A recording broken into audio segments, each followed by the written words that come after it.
અરવલ્લી જિલ્લામાં વરસાદી માહોલ છવાયો છે। વહેલી સવારથી મેઘાની શાહી સવારી વરસી રહી છે। મોડાસામાં ગ્રામીણ પંથકમાં વરસાદ વરસ્યો। ઇસરોલ, ઉમેદપુર, ટિંટોઈ પંથકમાં વરસાદી વાતાવરણ જોવા મળી રહ્યું છે। કેટલાક વિસ્તારોમાં હળવો વરસાદ ખાબક્યો હતો। વરસાદી ઝાપટા નોંધાયા હતા। આકાશમાં કાળા ડિબાંગ વાદળો ઘેરાયા અને ત્યારબાદ વરસાદી વાતાવરણના કારણે ઠંડકનો અહેસાસ લોકોને થઈ રહ્યો છે। ખુશનુમા વાતાવરણ બની ચૂક્યું છે, જેની મજા પણ લોકો માણતા જોવા મળ્યા। ગ્રામ્ય વિસ્તારોમાં ખાસ કરીને ખેડૂતોએ ખુશી વ્યક્ત કરી। જે પાકનું વાવેતર કર્યું છે તેને જીવતદાન મળશે। આ વરસાદના પાણીના કારણે ઇસરોલ, ઉમેદપુર, ટિંટોઈમાં વરસાદ ખાબક્યો હતો અને વાતાવરણ આહલાદક બન્યું છે। કયા કયા જિલ્લાઓમાં કેટલો વરસાદ ખાબક્યો છે તેની વાત કરીએ। 100%થી વધુ વરસાદ જ્યાં જ્યાં ખાબક્યો છે એવા 3 જિલ્લા છે, જેમાં દ્વારકા, પોરબંદર અને જૂનાગઢનો સમાવેશ થાય છે। હવે આવીએ કે આખરે 76થી 100% સુધીનો વરસાદ કયા જિલ્લામાં ખાબક્યો છે। તો આ જુઓ, કચ્છમાં સૌથી વધુ વરસાદ નોંધાયો છે। કચ્છમાં ભુજ અને કચ્છ એવા જિલ્લાઓ જ્યાં વરસાદ ખાબક્યો છે। 76થી 100% સુધીનો ભરૂચ, સુરત અને નવસારીમાં પણ આ જ પ્રમાણે વરસાદ ખાબક્યો હતો। 76થી 100% સુધીનો વરસાદ નોંધાયો છે। હવે આવીએ કે આખરે 51થી 75% સુધીનો વરસાદ ક્યાં ક્યાં ખાબક્યો છે।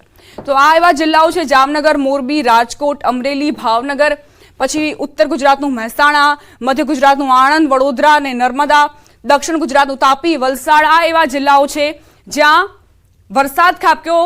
અહીં 51થી 75% સુધીનો વરસાદ નોંધાયો છે।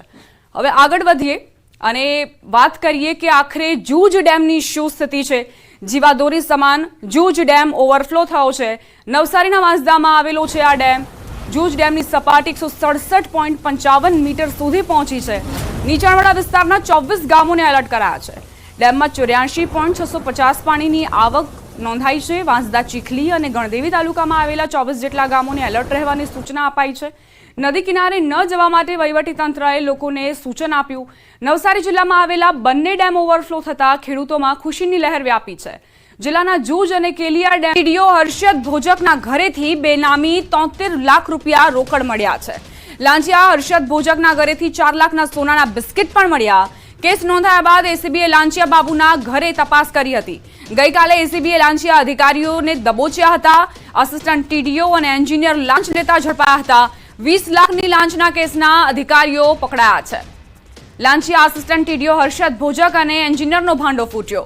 અમદાવાદમાં વડીલો પાર્જિત જમીનમાં મકાનો, દુકાનો મામલે અધિકારીઓએ લાંચ માંગી હતી। ટીએમસી દ્વારા કબજો લઈ તોડી નંખાતા વૈકલ્પિક વ્યવસ્થા કરી આપવા 50 લાખની માંગ કરી હતી। એન્જિનિયર આશીષ પટેલે ટીડીઓ હર્ષદ ભોજક સાથે મળીને મુલાકાત કરાવી 20 લાખમાં ડીલ કરી। પૂર્વ ઝોનમાં એસીબીની ગઈકાલે કાર્યવાહી જોવા મળી છે। આસિસ્ટન્ટ ટીડીઓ અને એન્જિનિયર લાંચ લેતા રંગે હાથ ઝડપાયા છે। લાંચિયાઓના ઘરેથી 73 લાખ રૂપિયાની રોકડ મળી છે અને હવે અન્ય જે લાંચિયા બાબુઓ છે તેમનામાં પણ ફફડાટ જોવા મળ્યો છે।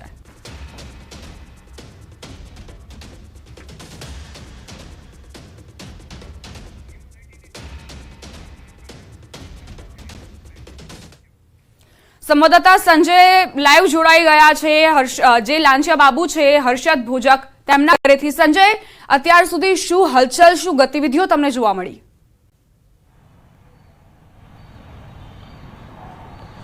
બિલકુલ દીપા, જે પ્રકારે એસીબીએ જે રેડ કરી હતી અને તેમાં અમદાવાદ મ્યુનિસિપલ કોર્પોરેશનના આસિસ્ટન્ટ ટીડીઓ જે છે હર્ષદ ભોજક કે અને સાથે સાથે એક એન્જિનિયર જે છે આશીષ પટેલ કે જેઓ લાંચ લેતા ઝડપાયા હતા અને 20 લાખ રૂપિયાની અત્યાર સુધીના ઇતિહાસમાં જે અમદાવાદ મ્યુનિસિપલ કોર્પોરેશનના જે રેડ એસીબીએ જે રેડ કરી હતી અને તેમાં અમદાવાદ મ્યુનિસિપલ કોર્પોરેશનના આસિસ્ટન્ટ ટીડીઓ અને એન્જિનિયર જે છે તે લાંચ લેતા ઝડપાયા છે અને 20 લાખની લાંચ લેતા રંગે હાથ ઝડપાયા છે। અને હાલ ન્યૂઝ 18 ગુજરાતીની ટીમ જે છે તે હર્ષદ ભોજક જે છે તેનો પ્રગતિનગર, જે અમદાવાદના શાસ્ત્રીનગર વિસ્તારની પાસે આવેલું જે પ્રગતિનગર છે, જેનો આસોપાલવ જે ફ્લેટ છે કે જેના ઘરે ન્યૂઝ 18 ગુજરાતીની ટીમ પહોંચી છે અને તેમના 5 નંબરનું જે ઘર છે જે હાલ બંધ હાલતમાં જે જાણવા મળ્યું છે। જે પ્રકારની જે કાર્યવાહી એસીબી દ્વારા જે કરવામાં આવી છે, ગોમતીપુરની એક જમીન છે જેના ટ્રાન્સફર ડેવલપમેન્ટ રાઇટ સર્ટિફિકેટ મેળવવા માટે જે ફરિયાદીએ જે રાઇટ મેળવવા માટે સર્ટિફિકેટ મેળવવા માટે જે રજૂઆત કરી હતી અને તેમાં ક્યાંક ને ક્યાંક 50 લાખની જે માંગ કરવામાં આવી હતી અને આખરે 20 લાખમાં આ સોદો થયો હતો અને ફરિયાદીએ જે એન્ટી કરપ્શન બ્યુરોમાં જે ફરિયાદ કરી હતી અને તે મામલે એસીબીએ છટકું ગોઠવ્યું હતું અને આશ્રમ રોડ પરની જે એક ઓફિસ છે ત્યાંથી જે છે જે આશીષ પટેલ જે છે અને હર્ષદ ભોજક જે છે તે 20 લાખની લાંચ લેતા ઝડપાયા છે.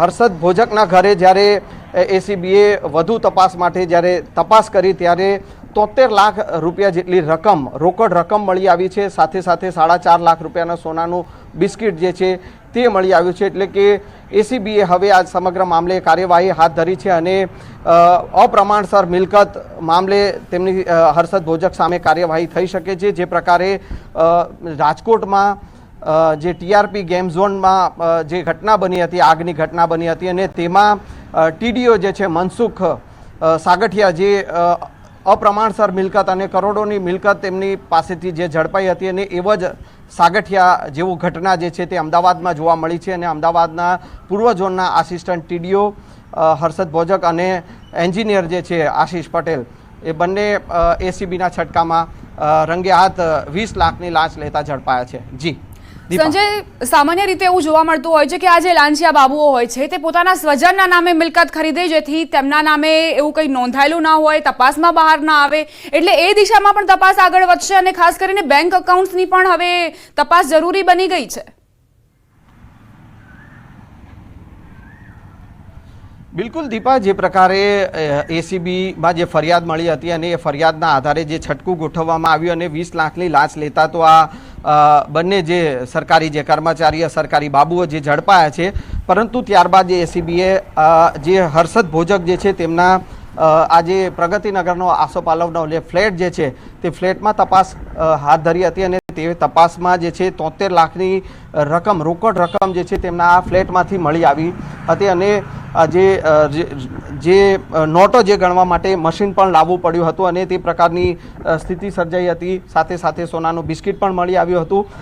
જો કે હવે એસીબી જે છે તે વધુ તપાસ જે છે તે આ સમગ્ર મામલે કરી શકે છે અને ચોક્કસથી ક્યાંક ને ક્યાંક જે પ્રકારે આપણે જે કહ્યું કે આ પ્રકારે સરકારી બાબુઓ જે છે તેઓ પોતાના સ્વજનોના નામે મિલકત લેતા હોય છે, તેમના અન્ય જે સગાઓ હોય તેમના નામે પણ જે છે તે મિલકત લેતા હોય છે કે પછી તેમને ત્યાં રોકડ છુપાવતા હોય છે. તો તે સમગ્ર મામલે પણ જે છે તે હવે કાર્યવાહી હાથ ધરાઈ શકે છે. જે પ્રકારે 73 લાખની જે રોકડ રકમ હર્ષદ ભોજકના ઘરેથી મળી આવી છે એટલે ચોક્કસથી હવે વધુ તપાસ છે આ સમગ્ર મામલે, કારણ કે અપ્રમાણસર મિલકતનો ગુનો પણ હર્ષદ ભોજક સામે જે છે તે નોંધાઈ શકે છે અને સમગ્ર મામલે તપાસ થઈ શકે છે.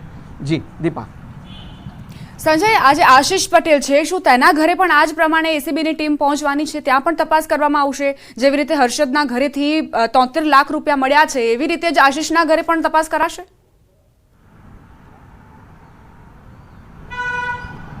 બિલકુલ સ્વાભાવિક છે કે જે પ્રકારે જે અરજદારે જે છે તે વડીલો પાર્જિત જે જમીન હતી અને તેના માટે ટ્રાન્સફર ડેવલપમેન્ટ રાઇટ સર્ટિફિકેટ લેવા માટે જે રજૂઆત કરી હતી અને તે સમગ્ર રજૂઆત પહેલાં આશીષ પટેલ પાસે પહોંચી હતી અને આશીષ પટેલે સમગ્ર મામલે જે છે તે નેગોશિએશન કર્યું હતું જે રકમનું અને તેમાં 50 લાખ રૂપિયા જેટલી રકમ જે છે તે હર્ષદ ભોજકને મળાવી અને સમગ્ર મામલે સોદો થયો હતો 50 લાખની લાંચ લેવા માટે અને સમગ્ર મામલે 20 લાખમાં આ સોદો નક્કી થયો હતો.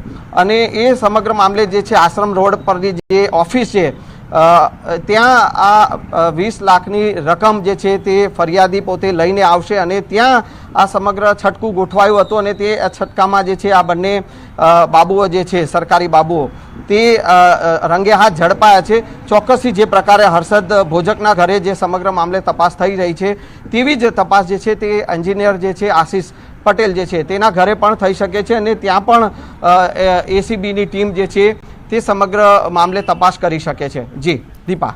આભાર સંજય તમામ જાણકારી આપવા માટે.